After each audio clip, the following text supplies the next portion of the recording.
Hello and welcome to this demo.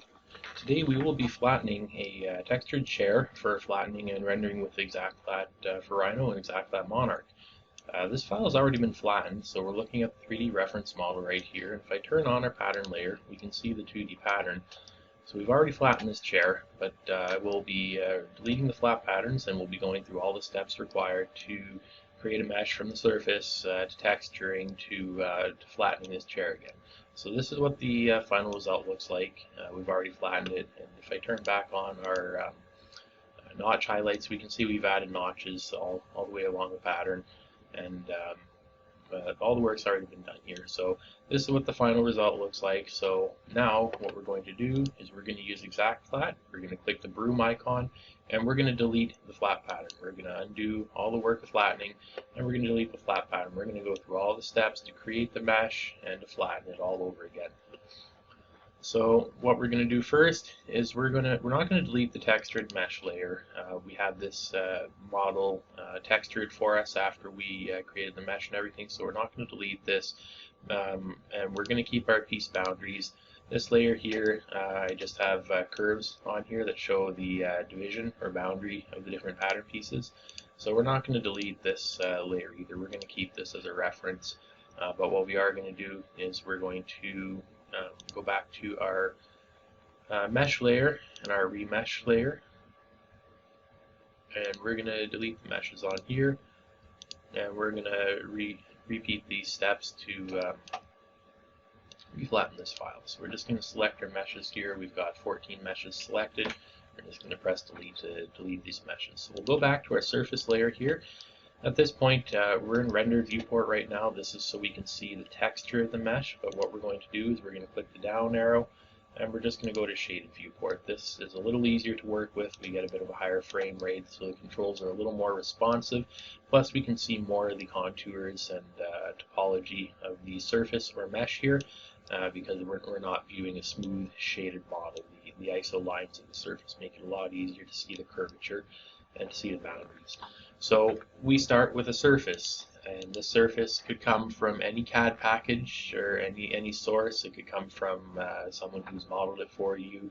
It could come from a different CAD package such as SolidWorks or CATIA, NX, Inventor. So long as you can bring the surface data into Rhino 3D, the source of the model does not matter. So long as we have surface data or mesh data, ExactFlat can work with it. So in this case we have surface data, and we're going to go ahead and we're going to first start. I don't recall if this came in as a single poly surface or if it came in as separate surfaces.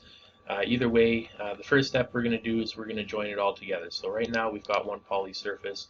I'm going to go ahead, I'll explode it into 123 surfaces. So if this is the case, if you have multiple surfaces, the first step is always going to be to simply rectangle select everything and just join this together. So we're joining 123 surfaces into one open poly surface. And the reason we do this is when we go to create a mesh, if we create a mesh out of a single poly surface, the boundaries between individual surfaces, the mesh is coincident along that boundary. So if we mesh all the 123 surfaces separately, we might have mesh boundaries that don't line up, or the meshes aren't aligned. But if we mesh poly surface, then all the separate meshes for each individual surface, they're all aligned. So what we're going to do now, we're going to go ahead and we're going to create a mesh, and to do this we just use the Rhino mesh command. So we can either type in the command on the keyboard, or we can use the button. I think it's this one right here. So we can just create a mesh. For a surface, for simple surfaces, what we can do is we can go to simple controls, and usually if you just drag the slider all the way over to more polygons, we can usually get a decent mesh. But because we've got a mix of developable surfaces, planar surfaces, and high curvature surfaces here, we don't get the best mesh from the simple controls. So if we just use the cell mesh command, we can select the mesh and we can get a bit of an idea for what it looks like. And we can see we've got the colors really are bad here. I'm going to change my display color to black. This is going to allow me to see the mesh a little better. So we've still got the ugly yellow of the chair contrasting, but we can see we've got some fairly high aspect ratio quads back here, high aspect ratio triangles, and over here it's even worse. So this mesh is not a good mesh. We're definitely going to have to use the remesher on it, but we can get an even better starting mesh out of Rhino. So what I'm going to do is sell mesh once again.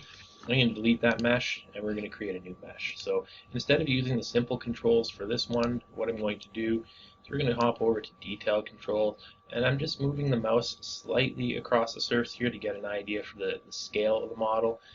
We know this was modeled in millimeters, and as we move our mouse we can see that the units are changing quite rapidly. So what I want to do is I'm trying to get a sense for how big I want my quads, and what I'm going to do is I'm going to start off with a maximum edge length of, we'll start high. We're going to start with 50 millimeters, and we're going to do a minimum edge length of say 5 millimeters.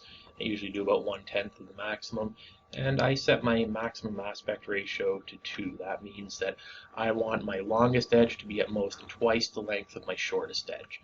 And we're going to hit preview, and we're just going to see what kind of mesh we get here. So meshing is going to take a little longer because we're meshing 123 surfaces, and we're hopefully getting some better fidelity out of them. So we can see that instead of having very elongate quads, we're starting to see meshes here.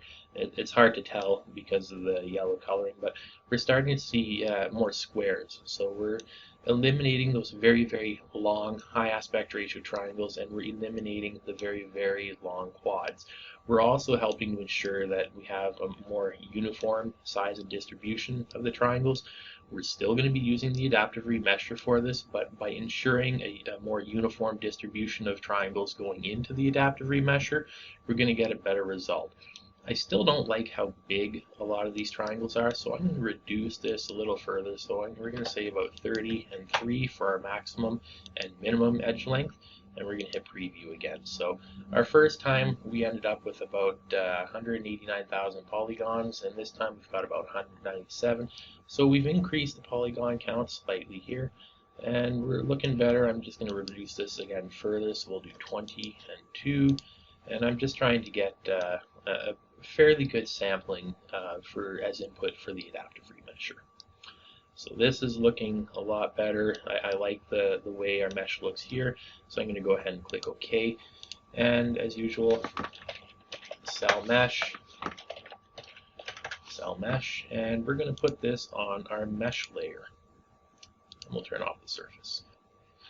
So yellow makes it very difficult to see the tessellation, so we'll change the color to black or by layer. So now we can see our input mesh here. We've got fairly consistent sizing for our quads and triangles all the way across. So now what we're going to do, we can't flatten this as a single piece, so we're going to explode our mesh. And now we've exploded it into 123 meshes. It's quite a few pieces to work with, but this is the best way to ensure that we get the kind of results that we want.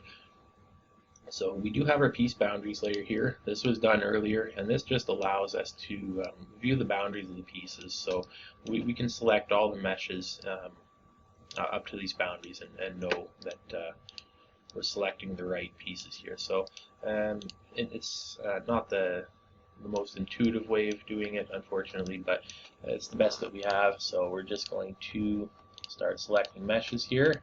So holding shift on the keyboard, we're going to shift and select and join together all of these meshes here until we've selected all the meshes that belong to this pattern piece.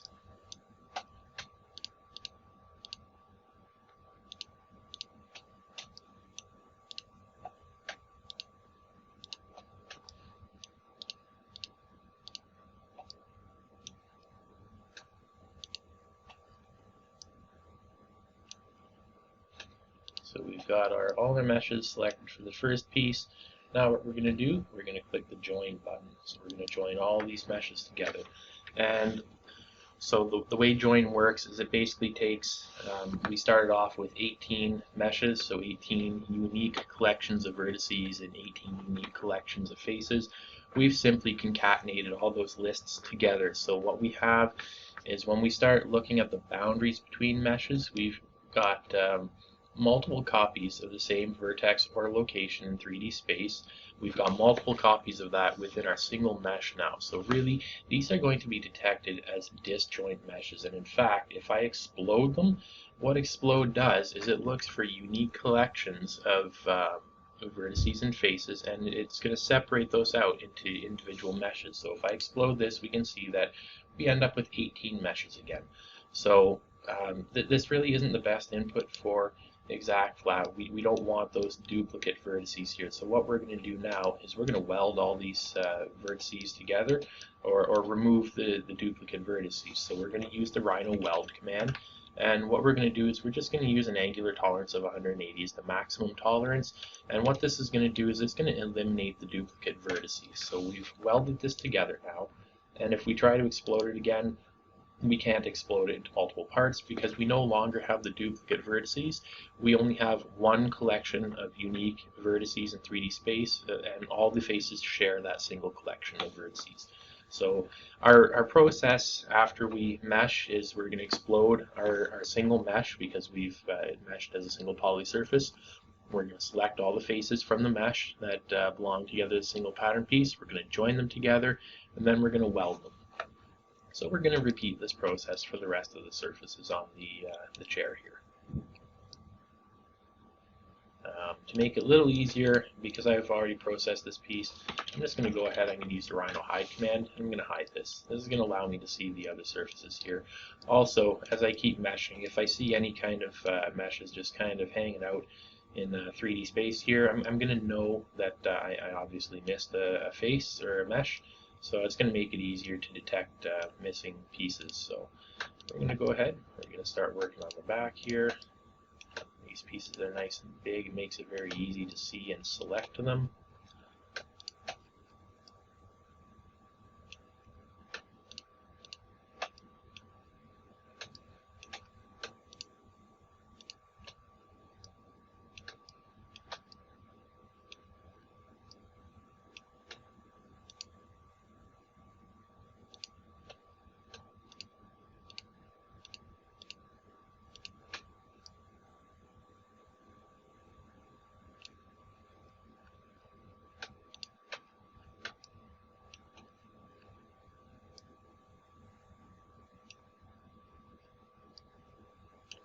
And I'm just looking over here, I don't remember where the boundary is, and it looks like the boundary's right there. So we're at the boundary right here by the looks of it. Yeah, so we're not going to go any further. And we've got this all the way down. We'll make sure that we select the bottom lip.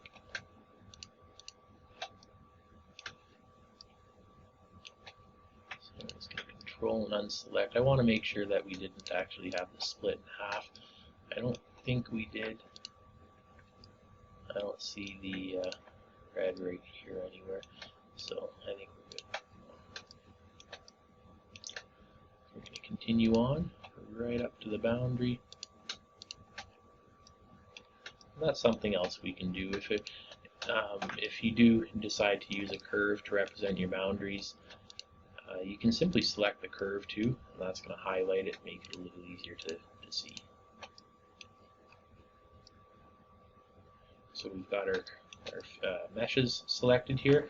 So once again, we're going to join, and then we're going to immediately weld with a tolerance of 180 degrees. So now we've got our single mesh, and we're going to go ahead and hide it. So as we start, it's best to work with the biggest, largest pieces first. That way we can get the most triangles, the most clutter out of the way, and it makes it a little easier to see everything else we're working with, and it makes it a lot easier to process the mesh. So we'll continue on with the back part here.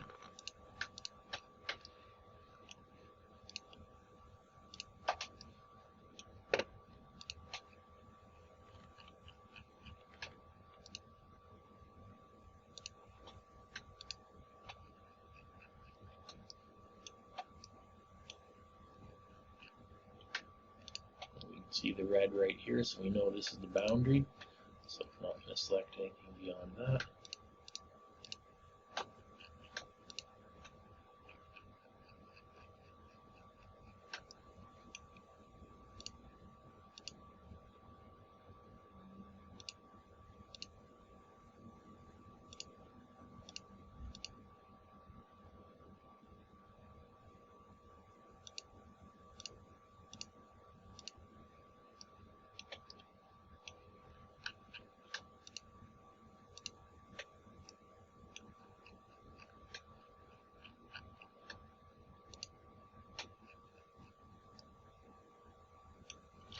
we'll join them together and weld and hide.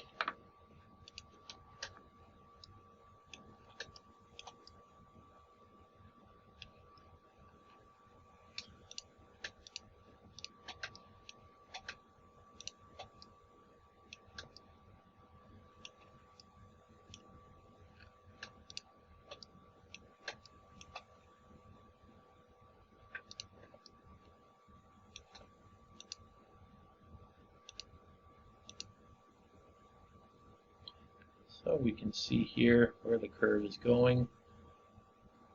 So we're going to make sure that we select right up to there.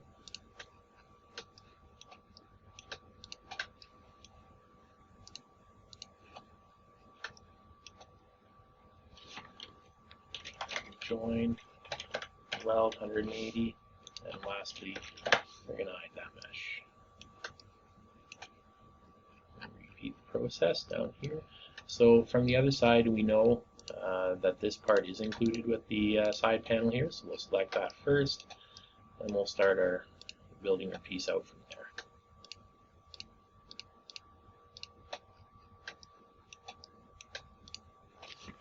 And we'll join, weld, and hide.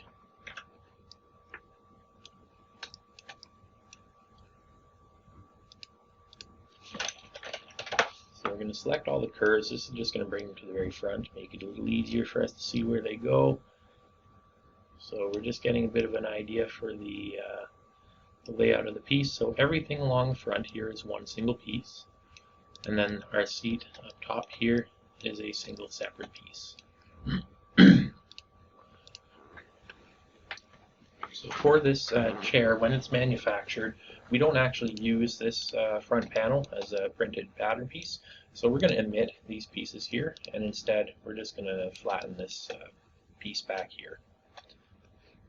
And if we go to our textured mesh here, I believe we textured everything on this, but yeah, so we textured everything, but during production it's cut right here along this boundary, and it's not actually that part's not actually used.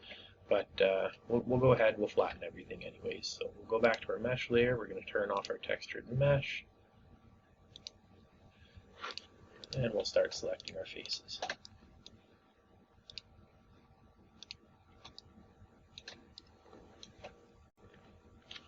So we'll join, we'll weld, and lastly, hide. So at this point, all the remaining meshes should be part of this front piece here. So what we're going to do is we're going to use the cell mesh command. We selected 28 meshes. And just to kind of validate that we haven't forgotten any kind of sliver meshes, what we're going to do is we're going to use the zoom, and we're going to zoom to selected.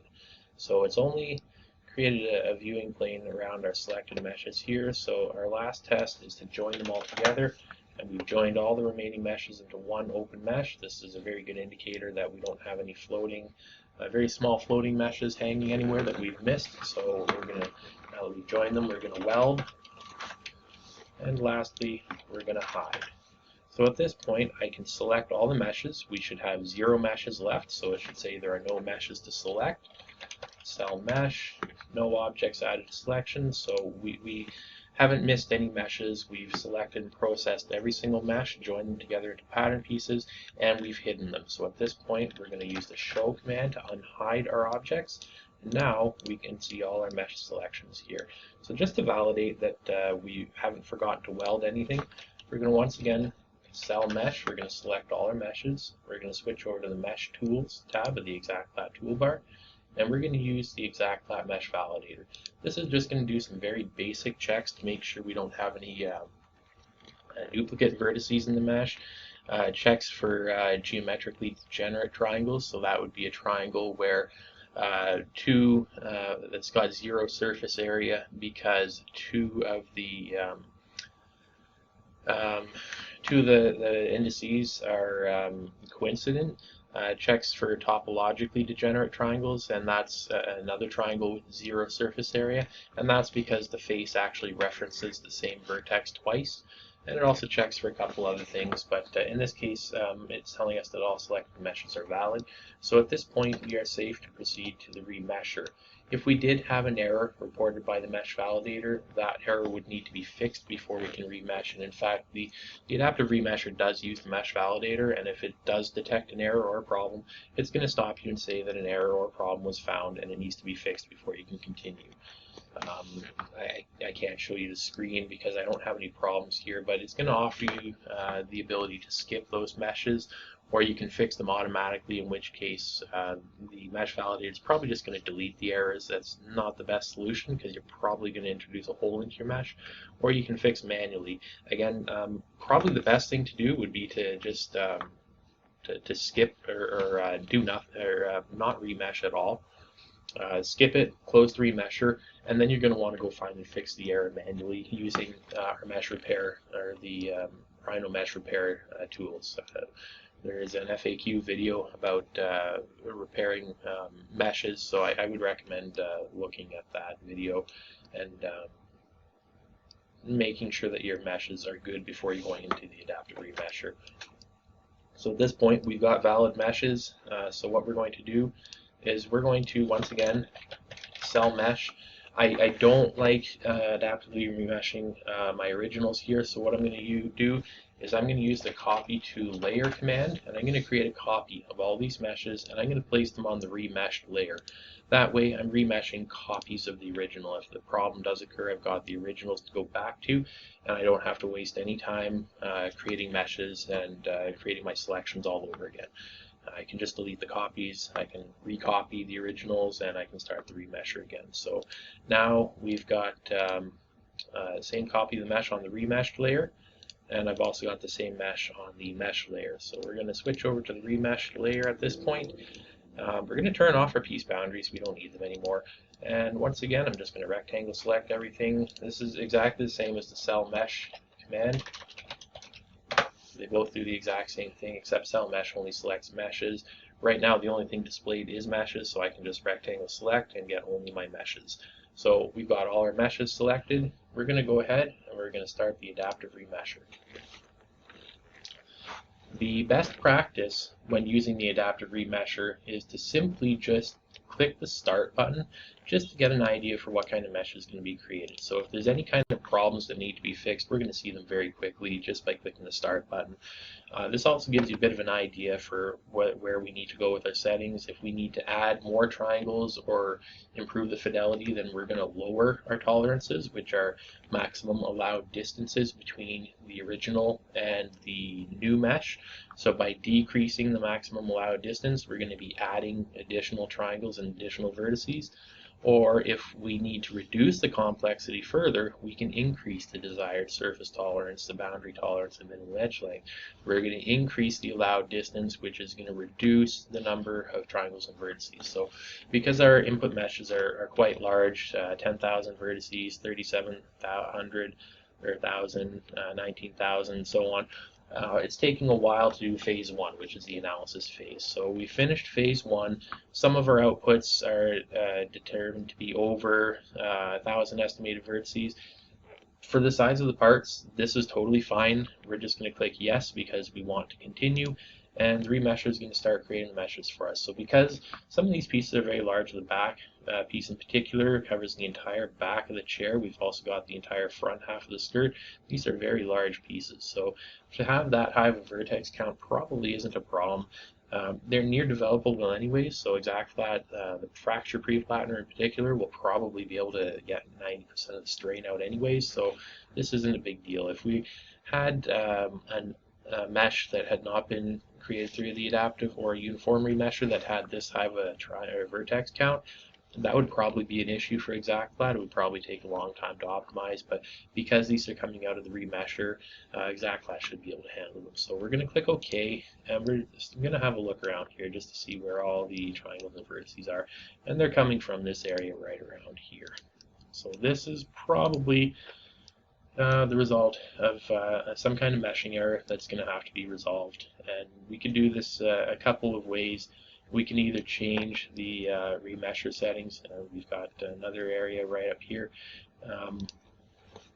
or probably changing the remesher settings isn't going to do it. What we're going to have to do, this probably represents an error or a problem in the mesh that we're going to have to fix, and if we switch over to our mesh layer we can see that this corresponds to this area right here. So probably what's happened is our surfaces didn't quite align 100%. So what you can do in Rhino is you can use the join edge command, and it's going to fake or force the edges to join, but you end up creating very, very tiny shelves or lips there that are then preserved through the meshing process, and the adapter remesher tries to preserve it as well. So to fix these meshing errors, usually what I do is I'll turn points on. I'll make sure that we're working with our one mesh here. So what we're going to do is we're just going to isolate this one mesh here. We'll work with this here. I'm not going to save these changes, but just to show you what's going on here. So we'll go back to remesh. We got a problem area right here. I'm going to zoom in on it really good. So right in this area here, this is where we've got our problem. So we can see we're definitely on the boundary of two surfaces. And down here we can see that we were able to mesh it kind of all right, but as we move up here we've got very large triangles on the right next to very, very, very small triangles on the left. So probably what I would do is I would just delete all these triangles, all these quads here. So we'll do points on, and in fact I'm just going to zoom in. So I'm going to set, by zooming in on this one area, it's setting my target somewhere right here. And now I can rotate around to the inside. So now, if I move this, there's nothing behind it. I'm not in danger of selecting anything other than what I'm looking at here. So the easiest way to fix this kind of error is we're going to turn our points on. We can either simplify our original meshing parameters when we create the Rhino mesh. However, that's probably not going to fix this kind of issue. So instead, what I'm going to do is I'm just going to hold Alt. That way I'm not dragging anything. I'm just going to rectangle select a lot of these vertices here. So we'll try to undo. So what I want to do is I just want to be able to select our vertices here without moving the mesh. And we keep selecting the entire mesh here. So we're going to turn off mesh. Where's my mesh selection? Points, curves, surface, polysurface, meshes. There we go. So we're going to turn off mesh selection, and now we can select just the vertices here. So we're going to unselect these two here. We want to keep these two here, but we're going to select all the vertices belonging to the very, very small triangles here, and we're just going to delete them. Now we can use, we're going to turn our mesh selection back on. Now we can just use the Rhino fill mesh hole command, and we're going to fill this hole. So we've replaced probably 100 or so very, very small triangles with maybe a dozen larger triangles here, and this is going to allow the adaptive remesher to do a much better job at remeshing. So again, we're turn off our mesh selection. We're going to select all these vertices here. We want to keep these two because they belong to the big triangles, and we're just going to delete. We're going to create a big hole there. Now we're going to use the Rhino fill mesh hole command. We're going to fill this hole in. So actually I don't need meshes to be selectable to use this repair technique. So we're not going to worry about this one up here. We're just going to leave this as is. So I would repeat the process wherever we see this kind of error. So we'll go back to the adaptive remesher here. So wherever we saw that kind of error right here, so that's where we would make this kind of repair. So actually, yes, it probably would be a good idea to delete a lot of these vertices here and to just fill them in. What we're going to do instead, because if it made this kind of repair, it could take a while. I don't want to spend the whole video showing the entire repair process, but basically once we've done all those repairs, we're going to end up with meshes that look very similar to this. So this is our textured mesh here. I've gone through all the trouble of repairing these errors, and now we have meshes that look a lot better. I've also gone ahead and split the surfaces down the center here, so I'll turn our mesh selection back on. We've actually gone ahead and re-split these right down the center here. So for production, it would be better to have these splits before we do the remeshing and texturing, but this mesh was split down the center for texturing purposes. So that's why we've got these extra splitting curves back here. and that's why we've got these kind of ugly triangles right down the center. So it's best to do all your splits before remeshing. That way we've got nice meshes through the remesher process. But in this case, for texturing purposes, we had to split it again afterwards. So after you repair and remeshing, we end up with a very nice looking mesh that looks very similar to this. And we've also gone through the step of putting a texture on here. So if I change, I can either right click on the viewport title, or I can click the down arrows here, and we can change to rendered view mode, and we'll be able to see the texturing job.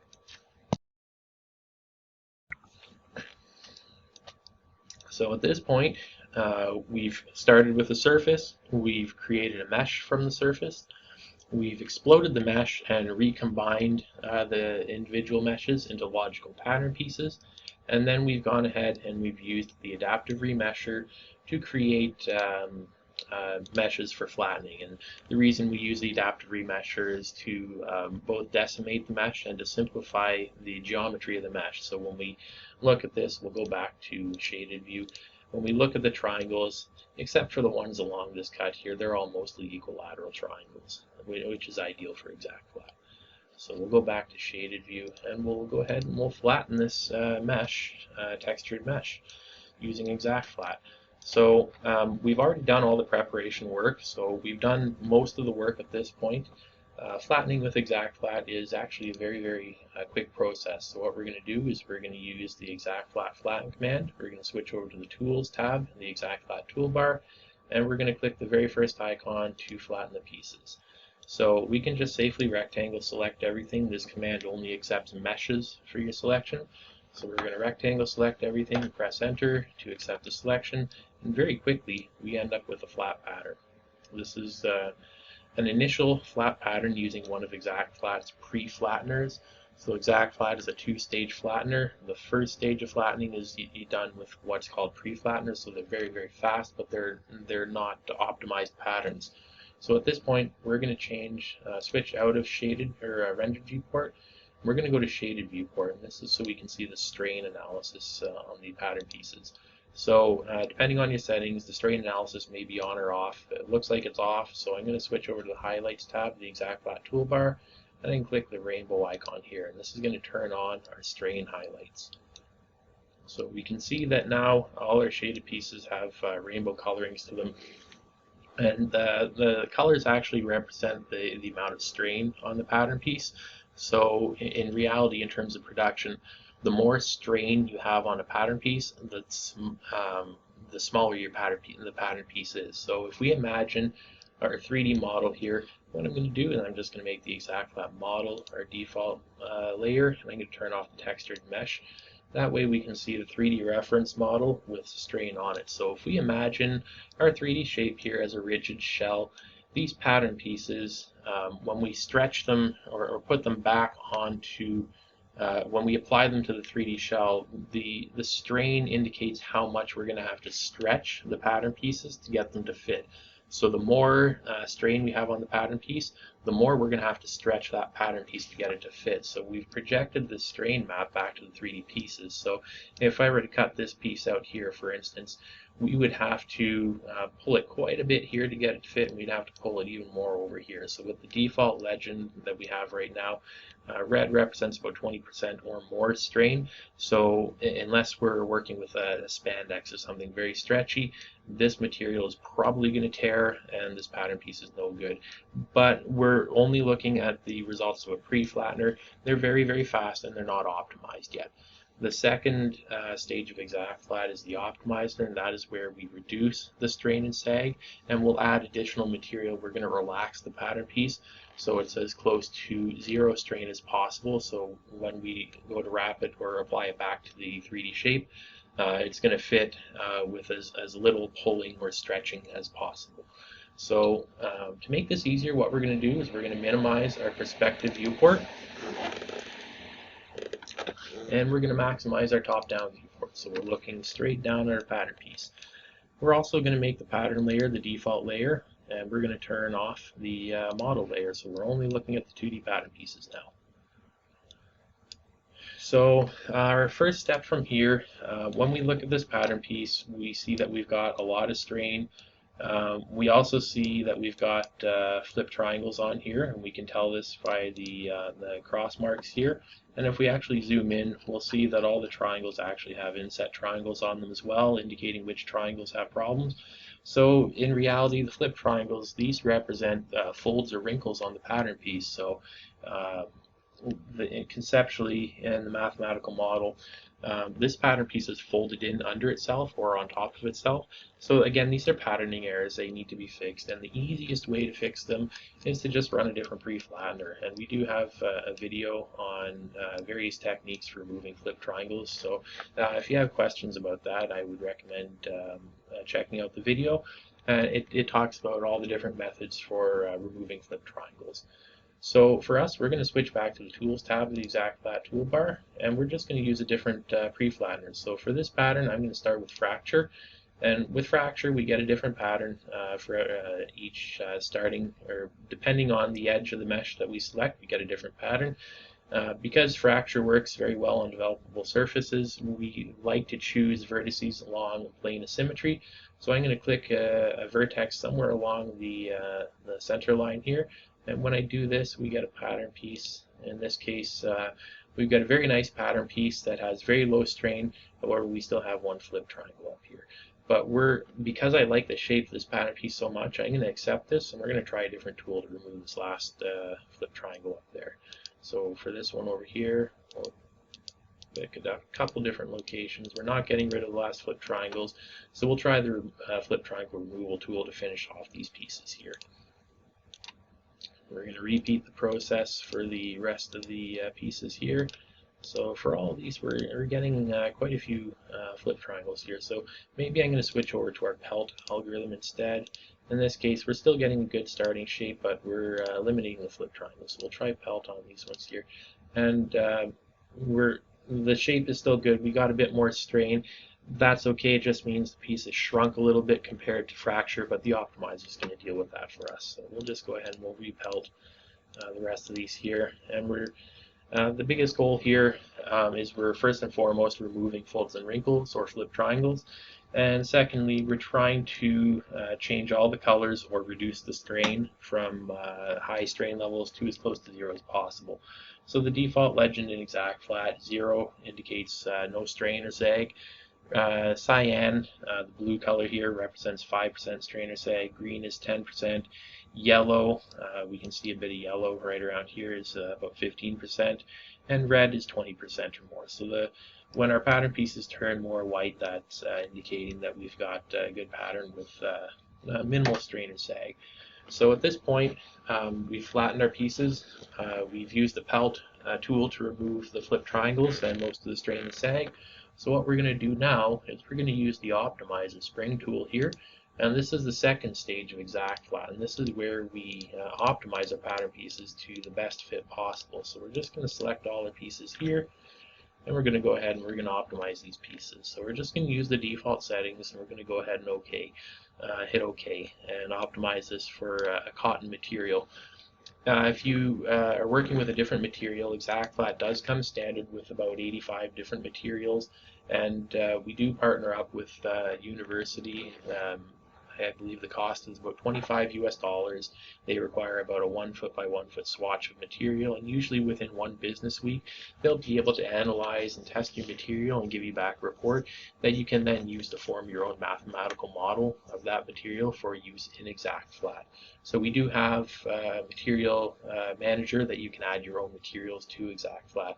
But by default, ExactFlat comes with about 85 different materials. So for this chair, we're just going to use a cotton. And we're going to go ahead and click OK and start the optimization process. So the optimization process always starts off with a quick initialization phase, and that's where ExactFlat's going to analyze the pattern piece and build a table of values that are referenced over and over again.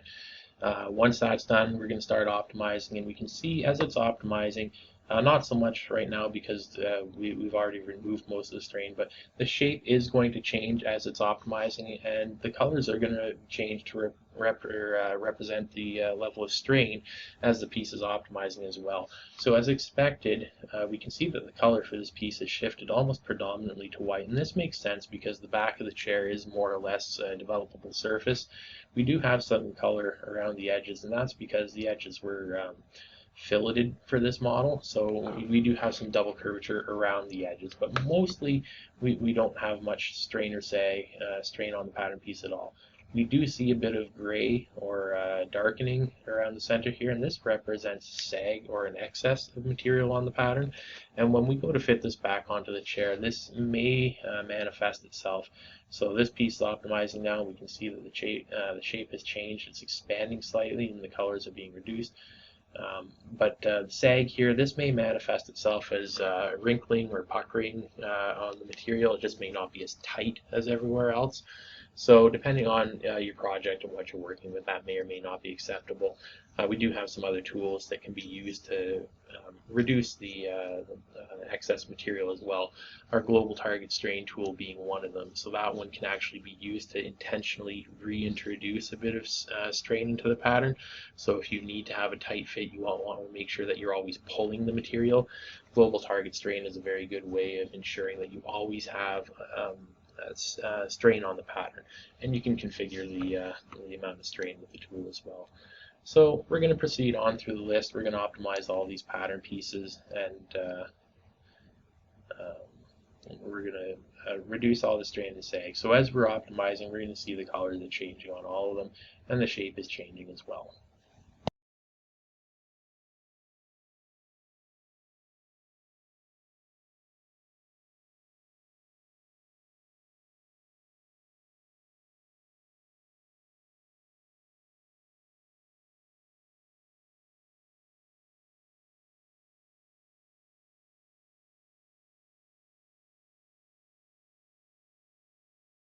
So as these pieces are optimizing, we can see that the different values and the status report are changing. So the most important values that we're going to be looking at are probably the average energy density.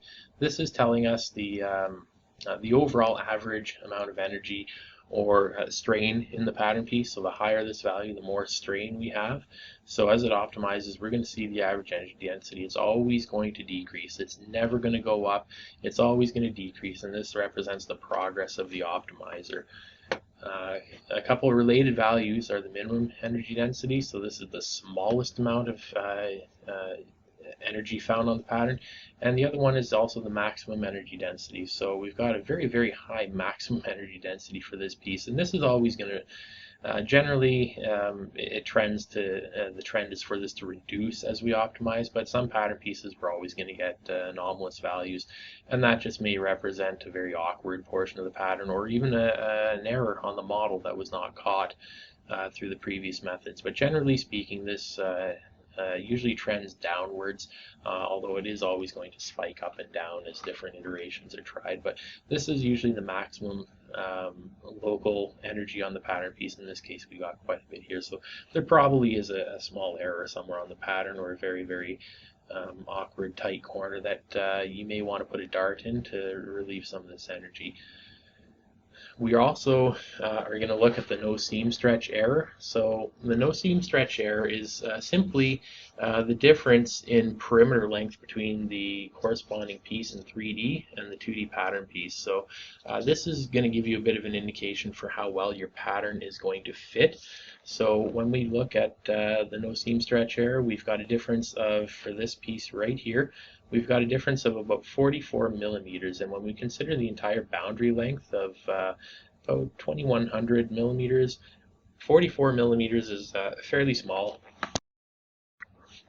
So that's not a huge error at all. That's about 4% error. And this number is also going to reduce as we optimize the pattern piece. So generally speaking, the closer to zero this difference is, the better the fit. And this is important, especially for manufacturing and sewing the pattern pieces. So if you have two pieces that sew together, when the no seam stretch error is 0 or very, very small, this is a very good indicator that our sewn edge lengths are going to be the same. So we're going to have the same length of material on the right hand side of our seam as we do on the left hand side of the seam. So we also have a couple settings in when we started our optimization. We didn't change any of the settings, but one of the settings there is our preserve boundaries option, and this will help minimize the no seam stretch error, and that option is especially useful when working with very rigid materials such as leather, or even if we're working with like metallics like aluminum or steel. They don't stretch when working with them, so it's important that the boundary lengths do not change. We'd rather have the piece be a little bit too small. We can always deform the piece to make it fit, so long as the edges are the same for welding and assembly. So at this point, we finished our optimization, and we can see that for all the pieces, the color has changed. We've reduced the color from reds and yellows all the way down to predominantly white. And we do see a bit of green in some of these pieces here, but this is just the way the pattern piece was created. So at this point, we've got a pattern that it's kind of difficult to tell how this fits back together. So what we're going to do is we're going to start with a piece that we know is very identifiable. We know where it goes. So we're going to start with this piece right here. This is the top of the seat where the cushion goes, and we know that this part here on the right is the front. So what we're going to do is we're going to use a Rhino tool. First, actually, I'm going to switch over to my highlights tab and turn on our edge highlights so we can see the triangulation. And now we're going to use the Rhino rotate tool, and I'm going to rotate this piece here. And what I'm going to do is I'm just going to choose our two vertices right on the edge here, and we're just going to rotate this so it's perfectly horizontal right to left. And this is going to serve as our anchor or a base. And now what I'm going to do is I'm going to use the ExactFlat find tool. I'm going to change my offset. Right now it's 10 millimeters or 1 centimeter. We're going to change this to just to make it easier for us to work with, we're going to change this to about 30 centimeters. And now what the find tool does is as I select one edge, it's going to find the neighboring pattern piece. So as I move my cursor along here, we can see the neighboring pattern piece is being highlighted down here. So as I move my piece, if we look back over to the other piece, we can see that the neighboring edge is being highlighted as well. So I'm just going to select one piece here, and that neighboring piece is going to snap over to my selection points. So I think 300 millimeters is probably too much. We'll change this to 10 centimeters or 100 millimeters. We'll do it again, and we get a much more reasonable distance here. So I'm going to repeat this process, and what we're going to do is we're going to basically just rebuild our pattern and make it a little easier to do the patterning work.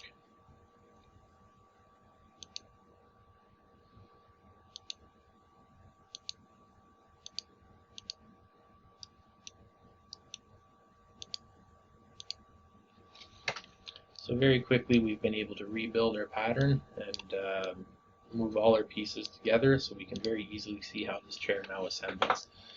So our model that we started with was a 3D textured model, but so far we've only been working with shaded models. So at this point what I'll do is I'm going to right click top up here, and we're going to go back to rendered, and we can see that our 2D pattern is in fact still rendered. So we have our texture, we've preserved our texturing all the way through the flattening process, and we can verify this. So what I'll do is I'm going to again use our find tool.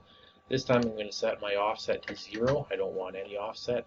And if I just select a piece right here, we've got part of a flower on one side, and if I find the piece over there, we can see the texture flows between pieces. So we've preserved our texturing all the way through the flattening process.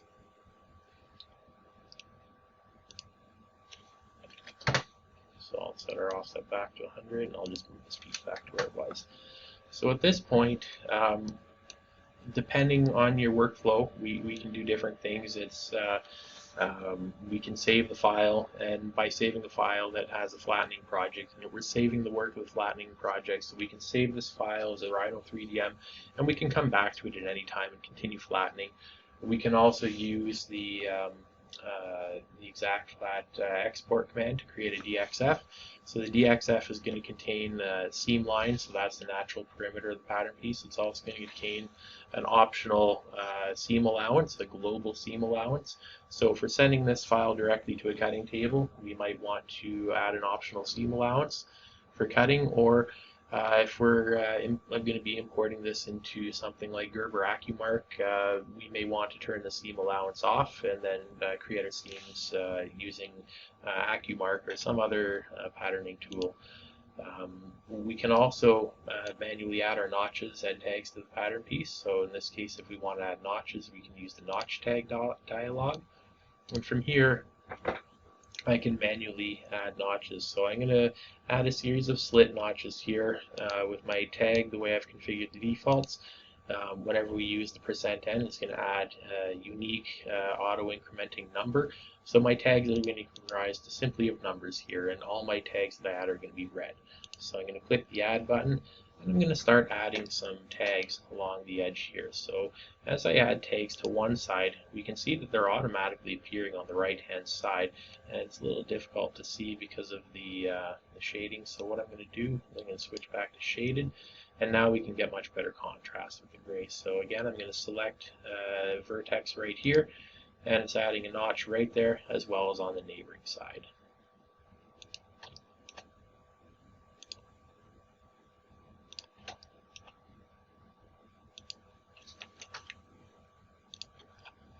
So once we're done adding all our notches, we can go ahead and we can either create a DXF file, or if we're going to be printing these, in this case it's a chair that's being sent to a combination printer, plotter, and cutter.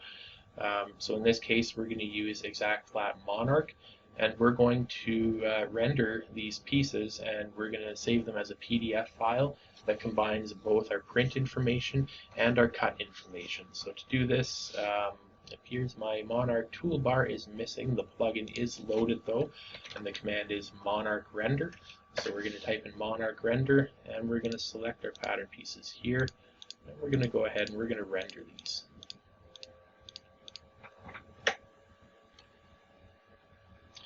So we've got all our objects here selected. We're going to render these at 150 dpi. The resolution that you're printing on is going to depend entirely on your printer and the material you're working with. For something like a cotton, depending on your cotton, usually anything over 100, 150 dpi, the ink just tends to start to bleed, so you don't need very, very high resolution when printing onto materials. But again, this depends entirely on the material you're printing onto, so it's best to do some tests to figure out what the optimal resolution is. For this, we're going to render at 150 dpi. We're not going to do any kind of conversion to the texture. This is a preview of what the texture looks like, but we do have options for converting to grayscale and black and white depending on your use of Monarch. But for this case, we're not going to do any kind of conversion, and we're going to, when we do this rendering, we're going to create a PDF. We do have the option to render to PNG as well as TIFF, but for this case we're going to render to a PDF so we can combine both printing information with cutting information. So we're going to put the rendering onto a print layer, we're going to put our cut line onto the cut layer, we're going to put our seam line onto the seam layer, we're going to turn off the grain line for now. We're going to put, we don't have any marking points or marking lines, we haven't traced anything onto the chair, so we're going to turn those off.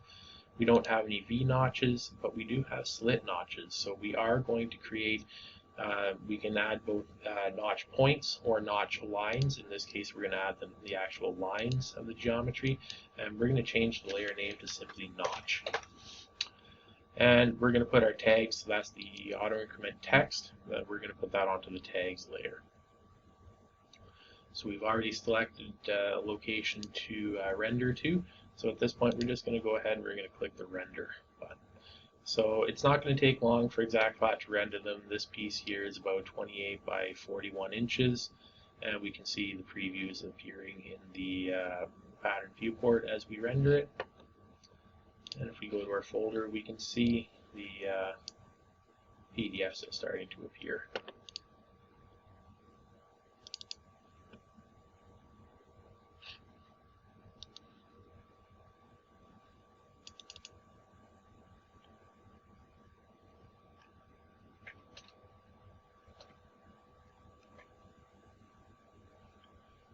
So for this piece here, we did add our notches along the perimeter. So if we zoom in, we'll walk the perimeter here, and we should be able to see our notches along the perimeter.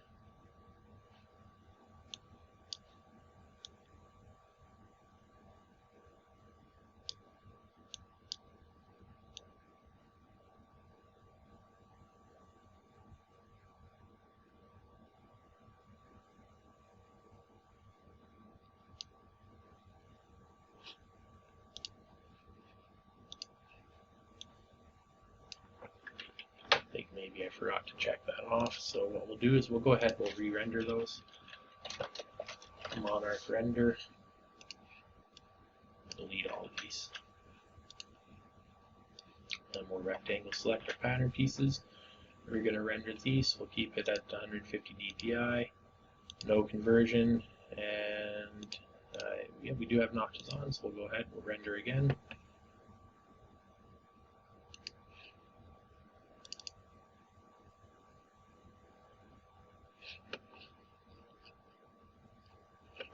And this is a different piece.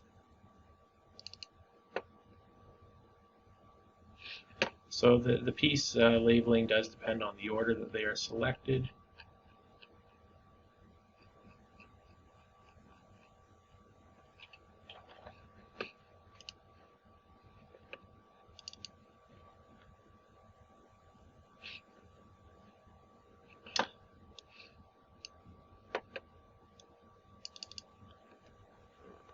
So we've got our piece here, and if we zoom in, we can see that we've got our notches and our labels created here. So I'll expand the layers tab of the PDF here, so we can see we've got a print layer, and if we turn that off, our print disappears. We've also got our cut layer. So I turn this off, our internal blue line, or sorry, our external red line is going to disappear. We've got our seam layer, so this is going to be the internal blue line, so that's going to be what we sew to. We've also got our notches and our tags layer, so if I turn off the tags, the number 5 is going to disappear.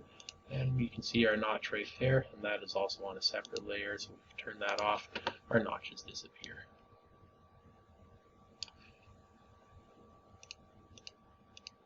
So depending on your workflow, you may want to create a DXF of your pattern. You may want to render it as a PDF or something else.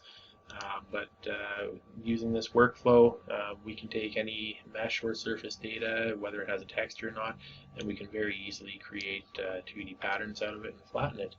Thank you for watching.